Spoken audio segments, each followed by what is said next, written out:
నమస్కారం అండి. నేను మీ orthopaedic surgeon doctor Vikas Reddy, Omni hospitals, Kukatpally. ఈరోజు మనము మోకాల్లో ఉన్న ఏసీఎల్ ఇంజరీ అనేది గురించి తెలుసుకుందాం. మోకాల్లో ఇప్పుడు మనకు మోస్ట్ కామన్గా అయ్యే ఇంజరీ ఏసీఎల్ ఇంజరీ. ఇది స్పోర్ట్స్ ఇంజరీ కిందకి వస్తుంది. ఇప్పుడు మనకు స్పోర్ట్స్ ఇంజరీ అంటే ఫుట్బాల్లో, క్రికెట్లో, బ్యాడ్మింటన్లో, ఏదైనా స్కీ ఇంజరీ అన్నా, బాస్కెట్బాల్లో, ఎనీ కాంటాక్ట్ స్పోర్ట్లో మీకు మోస్ట్ కామన్ నీ ఇంజరీ అయితే ఏసీఎల్.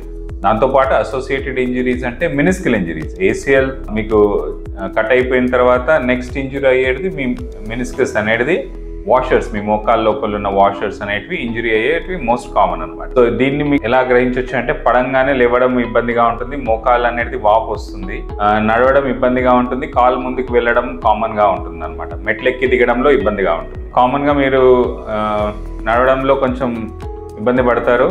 అది మీరు ఆర్థోపెడిక్ సర్జన్ దగ్గరకు వచ్చి కన్సల్ట్ అవ్వడంతో ఎంఆర్ఐ తీస్తే మీకు ఏసీఎల్ లిగమెంట్ ఇంజరీ ఉన్నప్పుడు దాన్ని రీకన్స్ట్రక్షన్ చేసుకోవడం అనేది ఇంపార్టెంట్ అనమాట. ఇది యంగ్ అంటే 50 కింద వాళ్ళకు మోస్ట్ అడ్వైజబుల్ అనమాట సర్జరీ, సో దట్ మీకు ఫర్దర్ గా వేరే ఇంజరీస్ అనేటివి కాకుండా ఉండడానికి. 50 అబవ్ ఉన్న వాళ్ళకి మోస్ట్ లైక్లీ మనం సర్జరీ చేయం. వాళ్ళ యాక్టివిటీ లెవెల్ తక్కువగా ఉంటుంది కాబట్టి మనం వాళ్ళకి అడ్వైజ్ చేయడం అనేది తప్పు, చాలా రేర్ ఉంటుంది అనమాట. Thank you.